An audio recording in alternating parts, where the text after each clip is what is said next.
Deuxième et dernier extrait du famoso séminaire sur la santé mentale de tonton Stéphane, et je me permets une petite confidence en aparté. J'en suis très fier de ce séminaire car c'est un sujet dont j'entendais parler énormément et unanimement de la part d'énormément de personnalités, de créateurs, de sportifs, la santé mentale, et j'avoue que je n'en voyais vraiment ni l'enjeu ni ce que ça recouvrait exactement, et que j'y vois beaucoup plus clair désormais après ces recherches.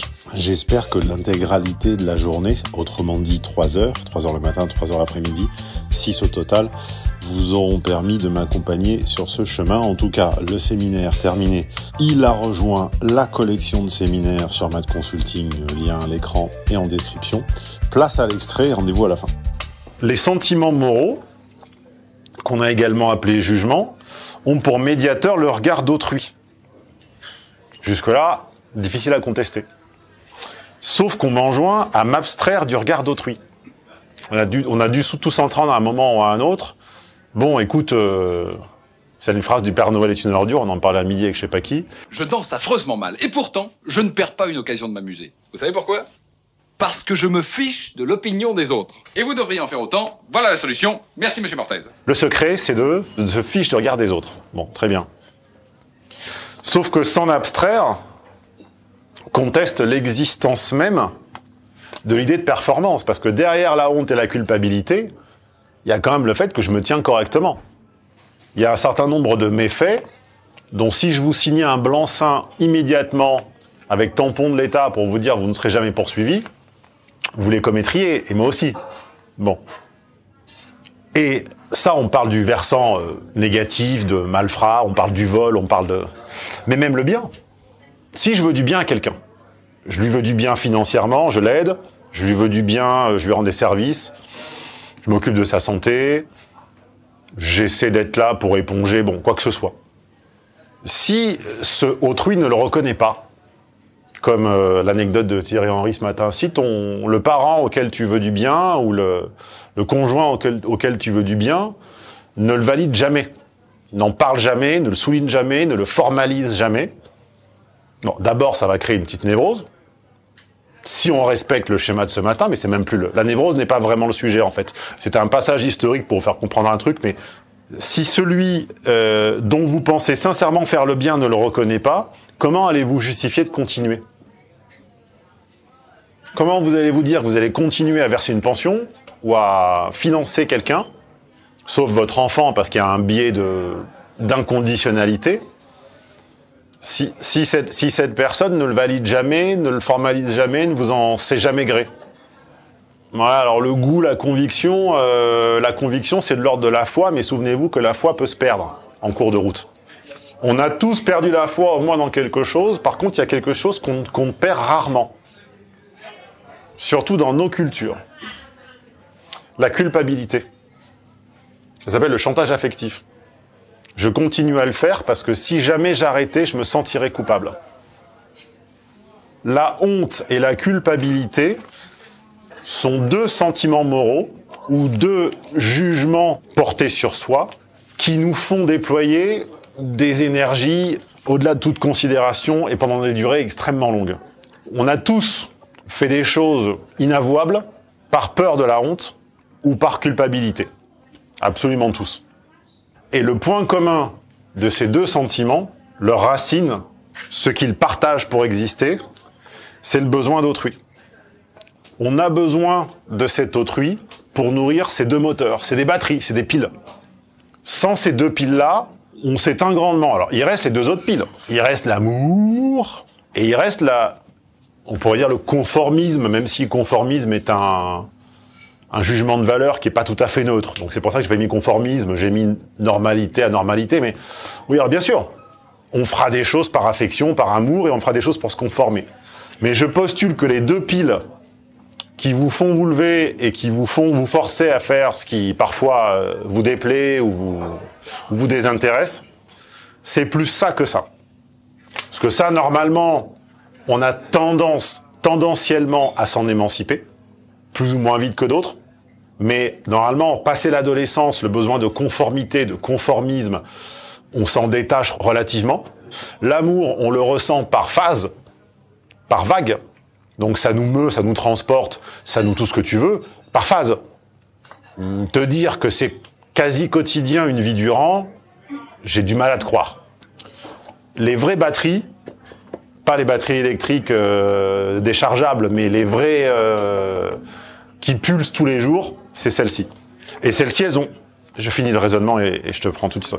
Et celles-ci, elles ont besoin d'autrui. C'est une des raisons pour lesquelles il est très difficile d'être en santé mentale au milieu d'une communauté qui vous prive de ce regard, qui vous prive du regard d'autrui, qui vous prive de ce jugement. Et il y a quelque chose que j'ai compris en rédigeant ça, et qui fait que depuis mes premiers voyages, mon premier remonte à la seconde, j'avais 14 ans, à chaque fois que j'ai voyagé dans un pays anglo-saxon, enfin plutôt anglo que saxon d'ailleurs, mais même encore même en côté saxon, il y a des choses qui me plaisent, des choses qui me plaisent pas, peu importe. Il y a un truc humain, il y a quelque chose quand je m'y promène qui me frustre. Il y a quelque chose qui me manque et je n'étais pas arrivé à mettre le doigt dessus. Enfin, si, j'avais mis le doigt dessus, mais je ne comprenais pas la raison, avant d'avoir remis tout ça en forme. C'est que dans la plupart, je dis pas tous, mais la plupart des pays anglo-saxons ne vous regardent pas. Est-ce qu'au moins une personne peut attester que je suis pas le seul... Voilà, on est d'accord. Dans la rue, sauf s'il y a un besoin parce que, je sais pas, il y a quelque chose, il y a un trou, vous êtes tombé dedans, ou on ne vous regardera pas en face. Et si on croise votre regard, on vous le détournera tout de suite. Et dans les pays latins, c'est l'inverse. Et pareil, c'est pas on-off, c'est un continuum qui peut aller d'un pays, je sais pas, dans lequel on se regarde le moins, à des pays latins. Par exemple, en Italie, notamment à Rome, le regard pèse beaucoup plus longtemps. Vous existez dans le regard de l'autre, même les fois où vous n'avez pas envie. Alors quand vous êtes sur votre 31, ou que vous avez la pêche, ou que vous sentez que vous avez le flow, le fluide, c'est cool.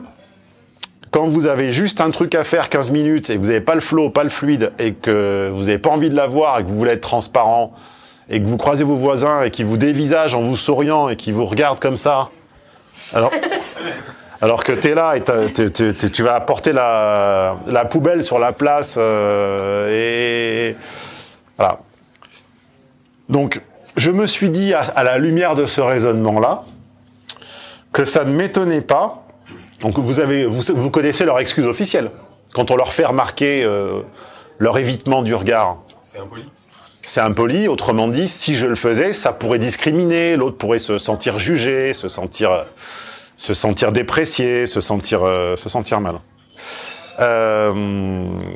Donc, je disais qu'il est très difficile d'être... Ah oui, et donc je faisais remarquer que le pays, paradoxalement, dont a émané le mot sanity, traduction française santé mentale, au cours des 10 dernières années, paradoxalement, c'est un pays anglo-saxon. Vous allez me dire, il n'y a pas que ça qui vient de chez eux. Oui, ok, peut-être. Sauf que moi, bon, je suis des contenus Internet et pas Internet depuis, quasiment depuis que j'ai un écran. Santé mentale, ça n'existait pas ici. Sanity, je l'entendais là-bas. Je me demande si, bien sûr, ça n'est pas un facteur clé, enfin, c'est un facteur, mais ce n'est pas un facteur unique, c'est pas le passe-partout qui ouvre toutes les portes, mais je me demande si leur rapport à la honte, à la culpabilité, au regard et à la volonté forcenée de s'éviter pour ne pas se discriminer n'est pas un facteur encourageant d'une forme de fragilité mentale. Je suis à peu près convaincu que c'est vrai. Alors vous allez me dire, qu'est-ce que t'en sais? Bon, réponse, j'en sais rien, je ne fais que des hypothèses, mais j'essaie quand même que mes hypothèses tiennent entre elles. Et 2, j'ai quand même une source. Alors j'ai pas une source qui me confirme ça, mais j'ai une source que vous trouverez dans la fiche, mais que je peux vous montrer rapidement là. Tiens, Ginger, lis la légende, et puis après je ferai passer l'image. Qu'est-ce qui motive les cultures? La culpabilité, la honte. Qu'est-ce qui motive les cultures? En fait, il y a des gens qui ont scindé et la peur. Le monde, qui ont scindé le monde en trois catégories. Les cultures de la culpabilité, les cultures de la honte et les cultures de la peur. Et sans surprise, vous découvrirez qu'on est dans la culture de... Culpabilité. La peur, je trouve qu'ils l'ont sous-distribuée. Pour moi, ils en ont pas mis assez. Donc celui-là, j'en suis pas sûr. Mais honte et culpabilité, vous verrez que c'est une partition que j'ai pas tirée de mon chapeau et sur laquelle on est relativement d'accord. Après, on peut se tromper à plusieurs. Hein. On peut se tromper à plusieurs. Mais normalement, quand plusieurs personnes qui cogitent un peu arrivent à quelque chose qui se ressemble, ça sent plutôt bon. Sauf exception. Si je peux me permettre, en plus c'est une partition qui a une utilité. Si je peux me permettre, en plus c'est une partition qui a une utilité. Ça a été de mémoire fait par des évangélisateurs protestants qui ne comprenaient pas pourquoi ils n'arrivaient pas à expliquer Dieu, la Bible, l'Évangile, le truc, à des cultures qui étaient différentes. Et ils ont essayé de comprendre ce qui faisait marcher telle ou telle culture pour transformer le message, on est au courant, redessiner le message au contour de quelque chose que telle ou telle culture pouvait, ce à quoi une culture pouvait s'accrocher, si tu veux. Donc ça avait vraiment une utilité pratique. Ben, c'est non seulement pas juste une théorie en l'air, mais on a vu que le dilemme honte-culpabilité était une des batteries, une des rares batteries qu'on tenait jusqu'au bout, alors que l'amour, bon, ça c'est épisodique, et ça normalement on s'en départit. Et si on ne s'en départit pas dans la deuxième partie de sa vie, il y a un problème, d'accord? Donc les deux qui sont constants, c'est cela. Par contre, on a besoin d'un autre, et si possible d'un autre un peu neutre. Un autre un peu là, pas trop là, parce que vivre sous le regard coercitif de la meute, ça s'appelle le clan, et normalement, on s'en est émancipé, pour la plupart d'entre eux, des cultures civilisées. Vivre dans l'invisibilisation permanente, je postule que c'est compliqué. Vous allez me dire, on s'habitue. On s'habitue à tout, hein. On s'habitue à la prison, on s'habitue à tout. Néanmoins, on voit que dans les cultures où ça manque, c'est bizarrement là que les questions de santé mentale sont apparues. Et je ne sais plus parce que j'ai pas mon texte, du coup. Donc à la limite, déchirez la dernière page, vous rendez-moi mon, rendez-moi mon déroulement. Bref, vous trouverez la carte du monde partitionnée en honte et en culpabilité dans la fiche, ok? Nous allons donc voir, donc honte et culpabilité, blablabla. Ah oui, alors du coup, alors la carte évidemment c'est un indice, c'est une tendance, évidemment que c'est comme le nuage de Tchernobyl, ça s'arrête pas à la frontière. C'est pas à 100 mètres à gauche vous avez honte, à 100 mètres à droite vous êtes coupable. Et on peut même au sein d'un même pays, je suis sûr que parmi nous, il y en a des plus sensibles à la honte et des plus sensibles à la culpabilité. Donc je vous donne deux petites phrases ou deux petites tournures mentales qui vous permettront de reconnaître si votre interlocuteur est plutôt sensible, et plutôt du côté bleu de la carte ou du côté jaune de la carte. Vous avez déjà dû voir ou entendre ces deux phrases, t'es pas tout seul ici, ou si tu te voyais. Laquelle de ces deux interjections, questions, fait appel à la honte, et laquelle fait appel à la culpabilité? Si tu te voyais, c'est la honte. T'es pas tout seul ici, c'est-à-dire, t'es en train de faire quelque chose que tu devrais pas parce que t'empiètes. Donc en gros, sens-toi coupable, tu vois. Et si tu te voyais, oui, le regard de l'autre est un trigger de modération dans une culture gouvernée par la honte. Alors, vous allez me dire, oui, ça fait 15 ans que j'ai pas entendu ces mots exacts. Oui, certes, on peut comprendre l'idée sans avoir les mots exacts. Après, c'est une question de région, de vocabulaire, de moment, d'âge. Tout le monde ne s'exprime pas exactement comme ça. Mais gardez l'idée en tête. 5B, seul en couple, le purgatoire. L'autre, c'est vachement important, sauf que quand l'autre, c'est une personne, et que cet autre est supposé rester le même tout le reste de sa vie, est-ce que ça n'influe pas un peu, est-ce que ça ne fait pas un peu pencher la balance? Est-ce que cet autre remplit sa mission d'autre quand vous l'avez matin, midi et soir chez vous? Eh bien, comme je ne savais pas répondre à la question, je réfléchissais, et en me disant mon autre, je me suis dit, putain, il y a une chanson comme ça. Vous la connaissez ou pas? Est-ce que quelqu'un peut en jouer 2 secondes sur son smartphone? Non, mais juste pour que tout le monde ait l'air en tête. Ah, mon sœur, jumeau ou frère de rien, mais qui est... Je te dis quand tu arrêtes. Tu es mon plus grand mystère, mon seul lien contigu. Tu m'enrubannes et m'embrionnes, et tu me gardes à vue. Tu me gardes à vue. C'est-à-dire que qu'est-ce que ça vous évoque? C'est quelle action? C'est quel verbe? C'est quelle émotion? C'est quel sentiment? Un garde-fou, une sorte de garde-fou. Garder à vue? Surveillance. Ah, t'as jamais été en garde à vue, toi? Moi non plus, pour l'instant.